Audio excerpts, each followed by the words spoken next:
Hello, good morning. Bagong pasa po ako. Magtatanong po sana ako kung paano ako makakapag-initial registration.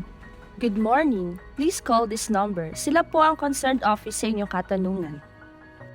Okay po. Thank you po.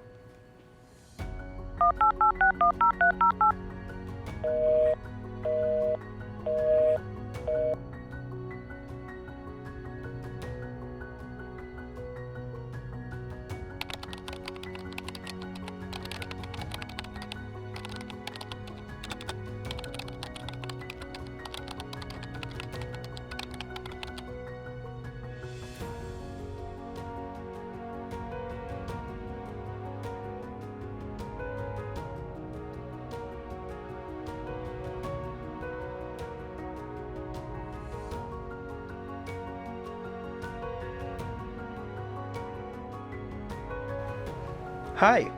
Ako nga pala si Brad, or Better Response and Delivery of Service.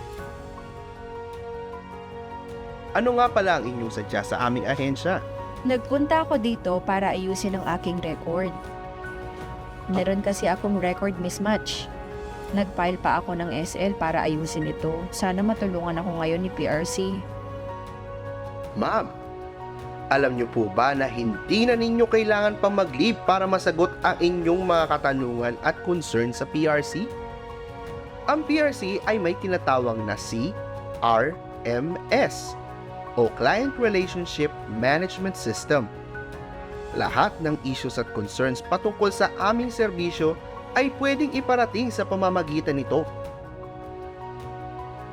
Ito ay alinsunod na rin sa zero contact policy ng ating gobyerno. Ang CRMS ay accessible 24/7. Kaya po kahit kayo man ay nasa bahay o nasa trabaho, basta po kayo ay may internet, ay maaaring i-access ito.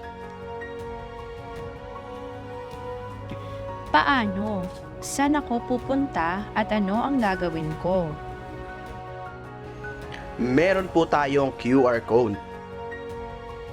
Itapat nyo lamang ang inyong camera sa QR code at dadalhin na po kayo nito sa aming system.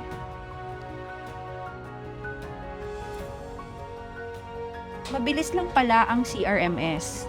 Ano naman ang kaibahan nito sa mga pinapadala naming concerns gamit ang mga email na nasa website? Ang CRMS ay may mga designated focal persons per office. Kaya't masisiguro na ang inyong mga katanungan ay direkta matutuganan ng ating mga concerned offices para sa mabilisang kasagutan at aksyon ng mga ito. Maraming salamat, Brad. Pwede ko na pala ngayong subukan ang CRMS. Okidoki, ma'am. Pwede nyo rin pong i-rate ang aming mga services gamit ang CRMS. Idagdag natin ang pag-retrieve ng concern para alamin ang status ito.